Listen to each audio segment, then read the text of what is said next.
Reel star आहे. जर माझी गाडी जर नाही सोडली ना तर उद्यापासून व्हिडिओ बनवणार नाही. रील स्टार समाजाची इज्जत आधी चव्हाट्यावर होती. महेश मोठ्यानं त्याला टोल नाक्यावर आणलं. लोकांना खायला पीठ नाही आणि तुम्ही चालले समुद्रामध्ये पाणबुडी चालवायला.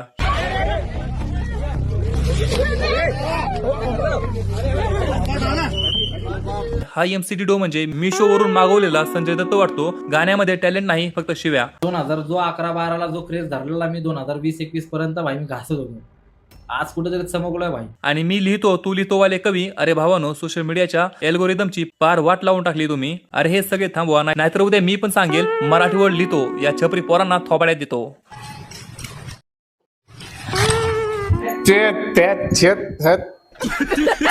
आणि हे चायनावाले स्वतःला जगातले सुपर पॉवर समजतात, पण गटारातलं तेल काढून भजी तळतायत. इथं आमची पोरं बेरोजगार असली तरी आईच्या हाताचं स्वच्छ आणि गरम जेवण खातात.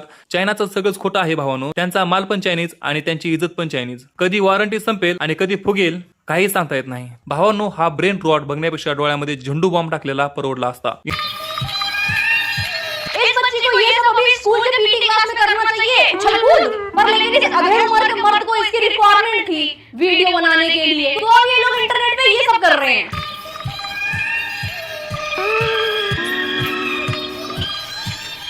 और ऐसी दीवानगी देखी नहीं जाती है कहीं. पुलिस केस होते हैं लड़के पे.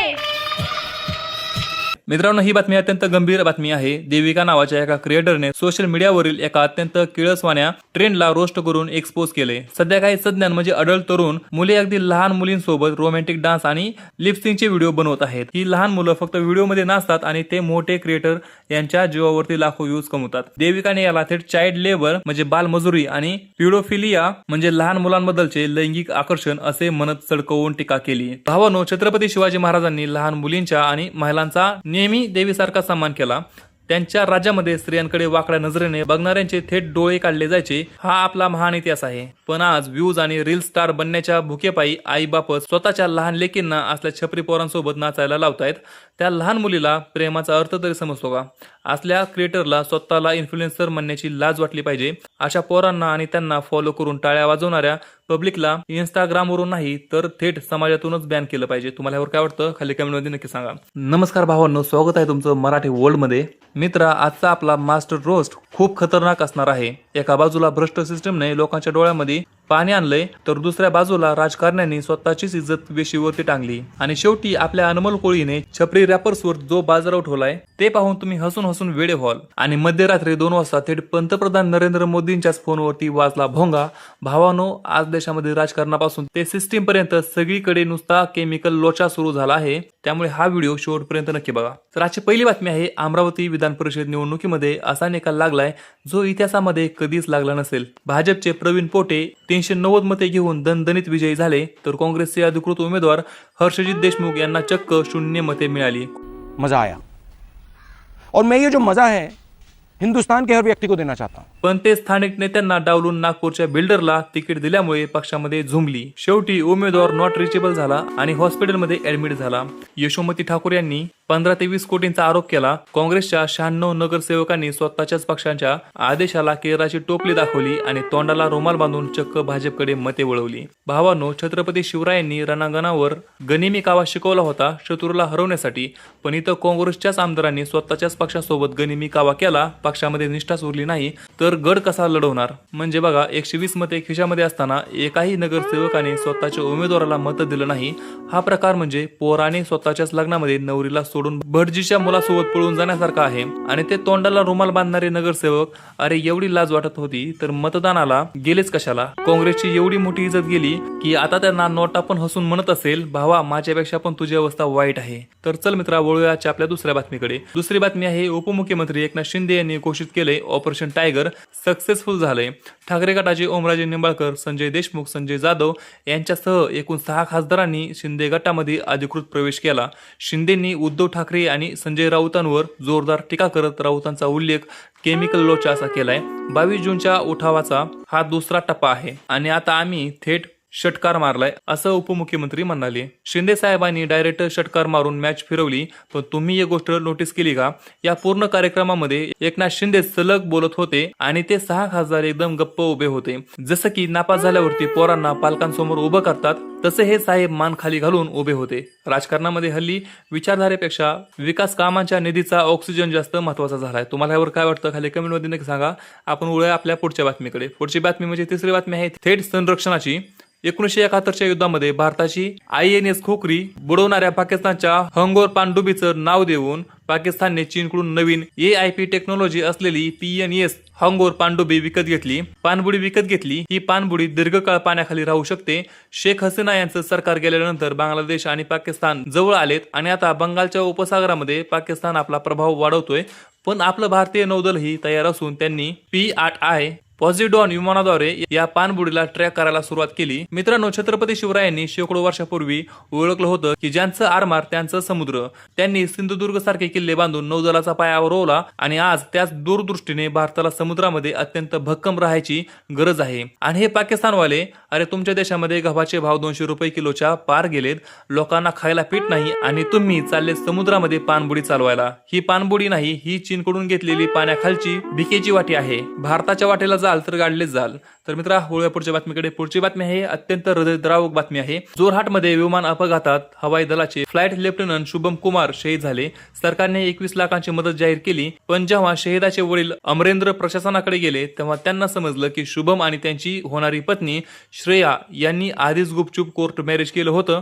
त्यामुळे कायद्यानुसार सगळी रक्कम थेट पत्नीला मिळाली. एकुलता एक मुलगा गेल्याने आणि सुनेने परस्पर पैसे नेल्याने हतबल बापाने आता थेट संरक्षण मंत्र्याकडे धाव घेतली. मित्रांनो, रामायणामध्ये पुत्राच्या विरहाने राजा दशरथाने प्राण सोडले होते. एका बापाचं दुःख आणि प्रेम पैशात मोजता येत नाही. पण आज पैशांसाठी नाती कशी विस्कळीत होतात हे पाहून मन सुन्न होतं. कायदा त्याच्या जागी 100% बरोबर असेल, पण माणुसकी कुठे गेली? ज्या बापाने जन्म दिला, ज्याने मुलाला मोठं करून लष्करामध्ये पाठवलं, त्याच्या हाती म्हातारपणी काहीच नाही. कायद्याने आता कागदपत्रांसोबत थोड्या भावना पण वाचायला शिकल्या पाहिजे. तुम्हाला यावर काय वाटतं? कमेंटमध्ये नक्की सांगा. आपण वळूया पुढच्या बातमीकडे. पुढची बातमी आहे नीटच्या अजब कारभाराची. नागपूरच्या अब्दुल्ला नावाच्या विद्यार्थ्याने 21 जूनच्या री एक्झामसाठी नागपूर, वर्धा असे प्राधान्यक्रम दिले होते. पण हॉल तिकीट आलं थेट अबुधाबी इंडियन स्कूलचं. नशीब अधिकाऱ्यांनी वेळी चूक सुधारली. पण तिकडे मध्य प्रदेशच्या विदेशामध्ये एक अत्यंत संतापजनक प्रकार घडला. एक विद्यार्थिनी परीक्षेला काही मिनिटे उशिरा पोहोचल्याने अधिकाऱ्यांनी तिला गेटवरून हकलून दिलं. तिचे वडील गेट बाहेर रडत हात जोडून विनंती करत होते की माझी मुलगी डिप्रेशन मध्ये आहे, तिला आज जाऊ द्या. तुम्ही हा व्हिडिओ बघू शकता जेणेकरून तुम्हाला सर्व घटना समजून येईल.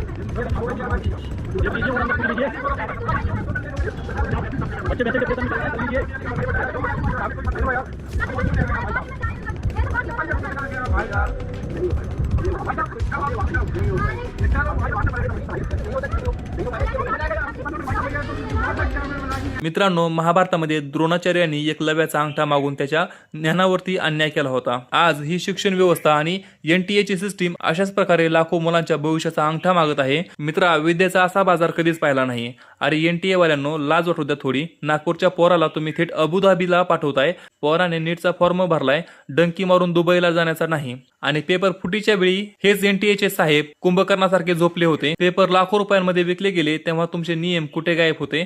आणि आता एक मुलगी 2 मिनिटं लेट झाली तर अचानक तुम्हाला शिवाजी द बॉस मधला कडकपणा आठवला. त्या रडणाऱ्या बापाच्या अश्रूंचा श्राप लागेल या सिस्टीमला. तुम्हाला याबद्दल काय वाटतं? खाली कमेंटमध्ये नक्की सांगा. आपण वळूया पुढच्या बातमीकडे. मित्रांनो, 6वी बातमी आहे NDMA आणि दूरसंचार विभागाने आपत्ती व्यवस्थापनाचा इमर्जन्सी अलर्ट टेस्ट करण्यासाठी 12 जूनच्या मध्यरात्री 2 वाजता थेट भोंगा वाजवला. हा मेसेज सायलेंट फोनवरही मोठ्याने वाजतो. पण घोळ असा झाला की VIP नंबर यातून वगळायचे असतात ते अधिकाऱ्यांनी वगळलेच नाहीत. त्यामुळे मध्यरात्री थेट पंतप्रधान नरेंद्र मोदी यांच्या फोनवरही हा अलर्ट मोठ्या आवाजामध्ये वाजला. या घटनेनंतर ही पूर्ण सिस्टीमच स्थगित करण्यात आली. भावानो, या NDMAच्या अधिकाऱ्यांनी डायरेक्ट मोदीजींची झोप मोड केली.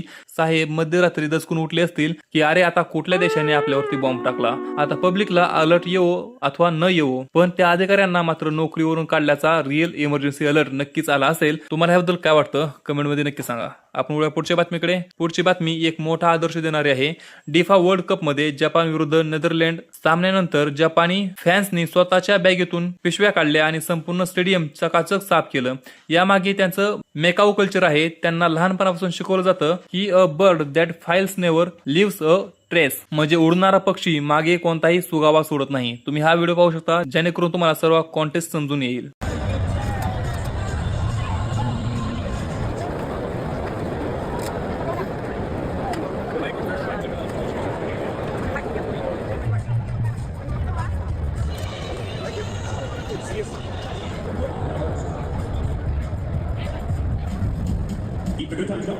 मित्रा, संत गाडगेबाबांनी हातामध्ये खराडा घेऊन संपूर्ण महाराष्ट्राला स्वच्छतेचा आणि निस्वार्थ सेवेचा मंत्र दिला होता. आपण त्यांचा विचार विसरलो, पण जपानने तो विचार जगून दाखवला. आपल्याकडची पब्लिक बघा, थिएटरमध्ये पॉपकॉर्न खाऊन बॉक्स तिथेच फेकायचा आणि ऐतिहासिक गड किल्ल्यांवर जाऊन कोपऱ्यामध्ये विमल थुंकून स्वतःची लाल निशाणी सोडून यायची. अरे जपान्यांकडून काहीतरी शिका.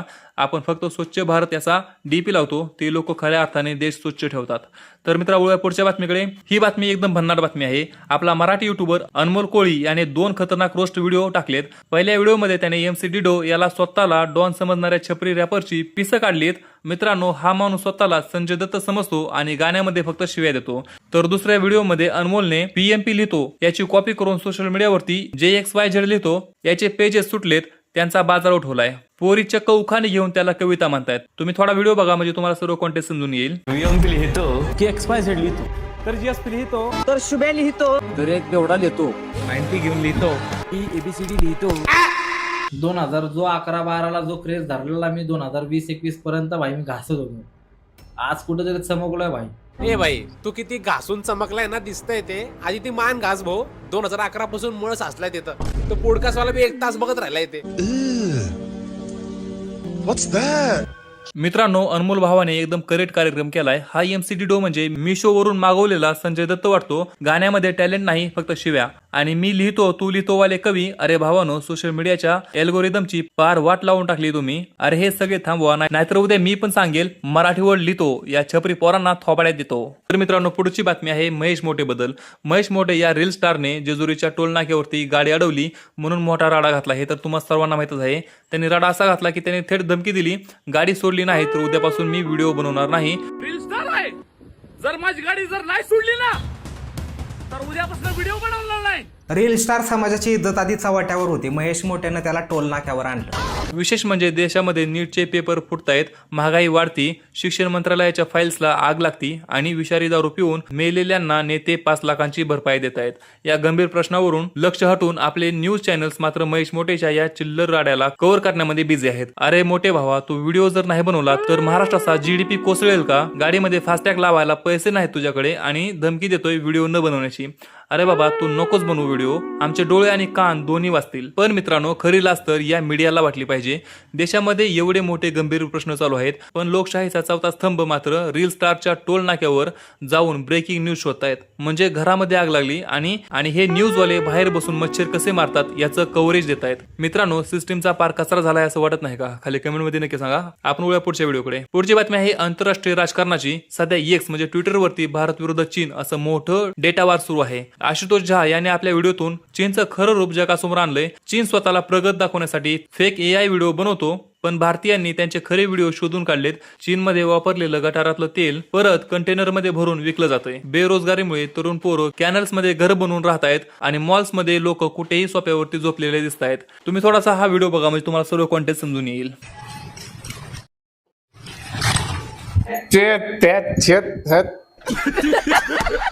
नमस्कार साथियों, जय सनातन। स्वागत है आप सबका अपने यूट्यूब चैनल आशुतोष थॉट्स के अंदर। आज हम लोग बात करने वाले इंडिया वर्सेस चाइना के वॉर के बारे में। ये वॉर डेटा का वॉर है, ये वॉर ग्राउंड लेवल पर नहीं चल रहा, लेकिन जो ट्विटर के ऊपर चाइना एक्सपोज हुआ है, देखकर जितना मजा आया उतना ही ज्यादा अंदर से क्वेश्चन खड़ा हो रहा है कि चाइना जितना इस बात को लेकर अंदर से गुस्सा नहीं हुआ होगा, उससे ज्यादा इंडिया में रहने वाले चाइनीज प्रेमी जो है वो गुस्सा हो गए। तो चलिए देखते हैं कि चाइना की रियलिटी क्या है, जो बार बार बताता है कि चाइना आज से 100 साल आगे रह रहा है। सच में वो है या सब कुछ ढकोसलेबाजी है? मित्र, आपल्या भारताने जगाला आयुर्वेद, योग आणि सात्विक आहाराची देणगी दिली. अन्न हे पूर्ण ब्रह्म मानणारी आपली संस्कृती जगात कुठे सापडणार नाही. आणि हे चायनावाले स्वतःला जगातले सुपर पॉवर समजतात, पण गटारातलं तेल काढून भजी तळतायत. इथं आमची पोरं बेरोजगार असली तरी आईच्या हाताचं स्वच्छ आणि गरम जेवण खातात. चायनाचं सगळंच खोटं आहे भावानो. त्यांचा माल पण चायनीज आणि त्यांची इज्जत पण चायनीज. कधी वॉरंटी संपेल आणि कधी फुगेल काही सांगता येत नाही. तुम्हाला याबद्दल काय वाटतं तुमचं खाली मत कमेंट मध्ये नक्की सांगा. आपण वळूया पुढच्या बातमीकडे. पुढची बातमी आणि आजची शेवटची बातमी आहे सर्वात भन्नाट आणि ब्रेन रॉट बातमी. मित्रांनो, थगेशने काही हास्यास्पद एआय व्हिडिओजवर कडक रिॲक्शन दिली. या एआय कथा ऐकून तुमचं डोकं फिरेल. एका व्हिडिओमध्ये पॉटीला तिचा सुसू नावाचा बॉयफ्रेंड आयफोन देतो. दुसऱ्यामध्ये काडी पेढीतील काडी आणि मोमबत्ती याचं प्रेम असतं, पण काडी पेढीतील काडीचे वडील म्हणजे लाकूड मोमबत्तीला जाळण्याची धमकी देतात. पण सर्वात डेंजर स्टोरी आहे चहा आणि बिस्किटची. चहा आणि बिस्किटाचं लग्न होतं. बिस्किट प्रेग्नेंट होतं, पण जन्म होतो सिगारेटचा, कारण बिस्किटाचं शेजारच्या सिगारा सोबत अफेअर असतं. अरे भावानो, काय चाललं? तुम्ही थोडासा व्हिडिओ बघा म्हणजे तुम्हाला सर्व कॉन्टेक्स्ट समजेल. मुझे बहुत डर लग रहा है. पापा को मुझ पर शक होने लगा है कि मैं रोज चुपचाप किसी लड़के से मिलने जाती हूँ. अच्छा, मोमबत्ती और तीली का चक्कर चल रहा है. ओहो, दीदी का नया आशिक ये 1 पैसे की तीली है. चलो जल्दी पापा को बताता हूँ. अच्छा, तो उनका शक सच होने दे मोमबत्ती. अबे तीली जल रही है. उनका सामना मुझसे होगा, मैं तेरा हाथ मांग लूंगा. अच्छा, पापा, दीदी उस पापा लाइटर है. भावांनो, एआयने माणसाला सोडून आता चहा बिस्किटाचे संसार मोडायला सुरुवात केली. म्हणजे काय, चहा बिस्किटाच्या नात्यामध्ये डायरेक्ट सिगारेटची एंट्री. हे व्हिडिओ बनवणाऱ्याच्या डोक्यामध्ये मेंदू आहे की मोमोची चटणी? थगेश बिचारा हे सगळं बघून स्वतःच्या अस्तित्वावरती प्रश्न विचारत असेल. भावांनो, हा ब्रेन रॉट बघण्यापेक्षा डोळ्यामध्ये झेंडू बॉम्ब टाकलेला परवडला असता. इंटरनेट आता माणसांच्या आवाक्याबाहेर चाललंय. तर मित्रांनो, ह्या होत्या आजच्या सर्वात खतरनाक आणि 100% खऱ्या बातम्या. तुम्हाला यातला कोणता मुद्दा सर्वात जास्त पटला? तो एनटीएचा अबुधाबीचा कारभार की जपानची स्वच्छता? मला खाली कमेंटमध्ये नक्की सांगा. आणि माझा हा ऐतिहासिक आणि रोस्टिंगचा नवीन फॉर्म्युला तुम्हाला कसा वाटतो ते देखील मला खाली कमेंटमध्ये नक्की सांगा. आपण भेटूया अशाच एका व्हिडिओमध्ये. तोपर्यंत जय हिंद, जय महाराष्ट्र.